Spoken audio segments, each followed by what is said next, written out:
Yo kasih aku 3 menit aja dan aku bakal buka-bukaan soal fakta mengejutkan tentang kesehatan mental di Indonesia yang wajib kamu tahu. Kesehatan mental itu penting banget, tapi seringnya sih kita cuekin. Akibatnya bisa-bisa kita jadi down, baik secara mental maupun fisik. Data terbaru dari Populix bilang nih, setengah dari penduduk Indonesia, tepatnya 52%, merasa punya masalah kesehatan mental. Bukan cuma angka doang, ini cerminan dari masyarakat kita loh. Pertama-tama, kita harus sadar dan ngerti dulu soal masalah ini. Dengan mengenali tanda-tandanya, kita bisa cepat tanggap dan bantu diri kita atau orang lain. Survei Populix kasih tahu beberapa gejala yang sering dirasakan. Mood yang naik turun 26%. Ini bukan cuma lagi bad mood, tapi bisa jadi tanda ada masalah yang lebih dalam. Perubahan pola tidur dan nafsu makan 19%. Susah tidur atau malah kebanyakan tidur dan nafsu makan yang berubah-ubah bisa jadi tanda ada yang nggak beres. Rasa takut atau cemas berlebihan 18%. Ini bukan cuma nervous biasa, tapi rasa cemas yang terus-menerus dan bikin kita nggak tenang. Selalu lelah 10%. Kalau terus-terusan merasa capek dan nggak punya energi, bisa jadi tanda ada masalah kesehatan mental.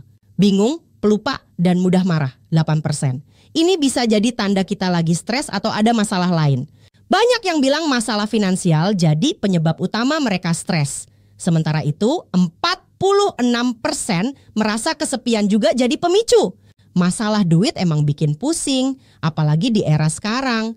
Tekanan buat memenuhi kebutuhan sehari-hari ditambah ekspektasi masyarakat bisa bikin kita overwhelmed. Di sisi lain, kesepian yang sering disebut silent killer bisa muncul dari berbagai hal, seperti terlalu sering main HP, komunitas yang mulai terpecah, atau trauma pribadi. Ada beberapa cara buat ngatasin masalah kesehatan mental. Dukungan komunitas, bikin komunitas yang suportif biar kita bisa curhat dan cari solusi bareng-bareng. Bantuan profesional, jangan malu buat cari bantuan dari ahli. Psikolog dan hipnoterapis bisa bantu kita ngatasin masalah ini. Konseling keuangan, karena masalah duit jadi pemicu utama, konseling keuangan bisa bantu kita ngatur keuangan dengan lebih baik. Digital detox, coba deh sesekali jauh-jauh dari gadget. Bisa bantu kita lebih tenang dan ngurangin rasa kesepian.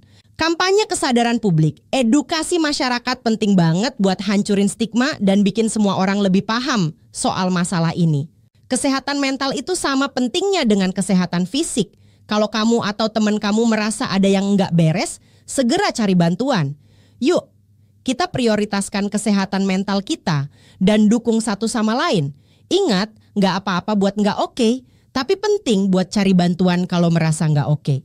Kalau kamu atau orang yang kamu kenal lagi hadapi masalah kesehatan mental, MyHeal punya solusi nih. Dengan teknik hipnoterapi terbaru, MyHeal bisa bantu kamu lebih tenang dan bahagia. Coba dengerin sesi audio MyHeal kapan aja, di mana aja, dan rasakan perubahannya. Jadi, tunggu apa lagi? Yuk download MyHeal sekarang. Kesehatan mental kamu itu penting banget.